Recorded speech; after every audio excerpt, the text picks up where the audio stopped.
আজ আমি আপনাদের কুমড়ো শাকের একটা রেসিপি করে দেখাবো, যেটা খেতে ভীষণই ভালো হয় আর বানানো ভীষণ সহজ।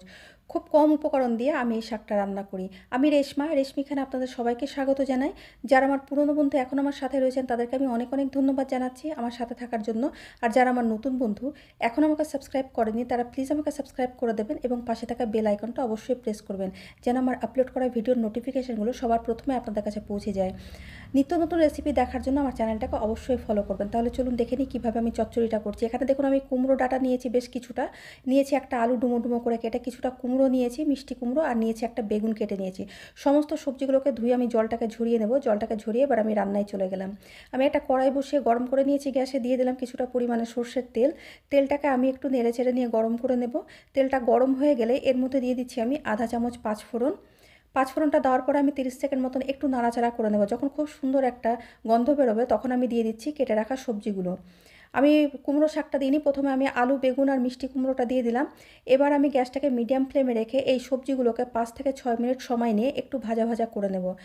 এখন এই পর্যায়ে কিন্তু একেবারে নুন দেবেন না, নুন দিলে কিন্তু সবজি থেকে জল বেরিয়ে যাবে। আমি বিনা নুন দেওয়াতেই দেখুন সবজিগুলোকে 5 থেকে 6 মিনিট এইভাবে নাড়াচাড়া করে ভাজা ভাজা করে নিয়েছি। বেগুনগুলো খুব সুন্দরভাবে ভাজা হয়ে গেছে। সবজিগুলো ভাজা হয়ে যাওয়ার পরে এবার আমি দিয়ে দিচ্ছি আধা চামচ মতন আদা বাটা। আদাটাকে আমি এই সবজির সাথে মিশিয়ে নিয়ে 1 মিনিট মতন একটু নাড়াচাড়া করে নেব, যেন আদার গন্ধটা চলে যায়। নাড়াচাড়া করে নেওয়ার পর তারপরে কেটে ধুয়ে জল ঝরিয়ে রাখা কুমড়ো শাকটাকে আমি দিয়ে দিলাম। এই কুমড়ো শাক লাউ শাক খুব সাধারণ একটা শাক, কিন্তু এটা খেতেও ভীষণ ভালো হয় আর ভীষণ শরীরের জন্য উপকারী, আর আমার তো খুব পছন্দ। যাই হোক, আমি কুমড়ো শাকটাকে দিয়ে দিলাম। কুমড়ো শাকটাকে দেওয়ার পরে এবার আমি এর মধ্যে দিয়ে দিচ্ছি চেরা কাঁচা লঙ্কা। ঝালটা আপনারা আপনাদের পছন্দ মতন দিয়ে দেবেন। কাঁচা লঙ্কা দেওয়ার পরে দিয়ে দিচ্ছি আমি পরিমাণ মতন নুন আর পরিমাণ মতন হলুদ গুঁড়ো। এই সামান্য উপকরণ দিয়ে কিন্তু আজ আমি চচ্চড়িটা করবো, আর কোনো মশলাপাতি দেবো না, নুন হলুদ আর এই আদা বাটা।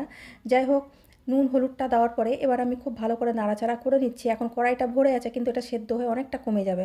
নাড়াচাড়া করে নিয়ে আমি এবার ঢাকা দিয়ে রাখলাম 10 মিনিটের জন্য, গ্যাসটাকে মিডিয়াম ফ্লেমে রেখে। ফিরে আসছে আমি 10 মিনিট পর।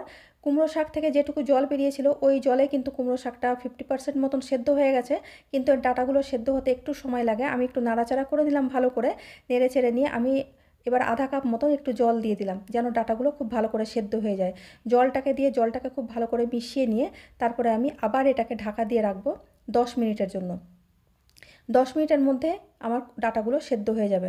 ফিরে আসছি আমি আরও 10 মিনিট পর। মোট 20 মিনিট আমি রান্না করলাম এই শাকটা। 20 মিনিটের মধ্যে কিন্তু ডাঁটা সবজি সমস্ত কিছু আমার সেদ্ধ হয়ে গেছে।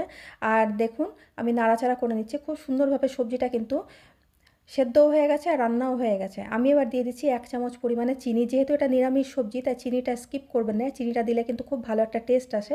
এবার আমি কিছুটা কুমড়ো আমি একটু ভেঙে একটু ম্যাশ করে নিচ্ছি, একটু মাখা মাখা কাদা কাদা হলে এই চচ্চড়িটা খেতে ভালো হয়। ম্যাশ করে নিয়ে তারপরে নাড়াচাড়া করে আমি নামিয়ে আপনাদেরকে সার্ভ করে দেখাচ্ছি। তৈরি হয়ে গেল আমার কুমড়ো শাকের চচ্চড়ি। এটা খুব সাধারণ একটা সবজি আর খুব সামান্য উপকরণ দিয়ে আমি তৈরি করেছি, কিন্তু বিশ্বাস করুন এটা খেতে কিন্তু ভীষণই ভালো হয়। তাই একবার হলো ট্রাই করে দেখবেন আর কমেন্ট করে জানাবেন যে আপনাদের কেমন লাগলো। ভালো লাগলে অবশ্যই একটা লাইক করবেন, শেয়ার করবেন, আর উপকরণ জানতে কোনো অসুবিধা হলে ডেসক্রিপশন বক্সে গিয়ে দেখে নেবেন, সেখানে আমার সমস্ত উপকরণ দেওয়া থাকে। আমি আবার আসবো অন্য কোনো দিন অন্য কোনো ভিডিও নিয়ে। ততদিন ভালো থাকবেন, সুস্থ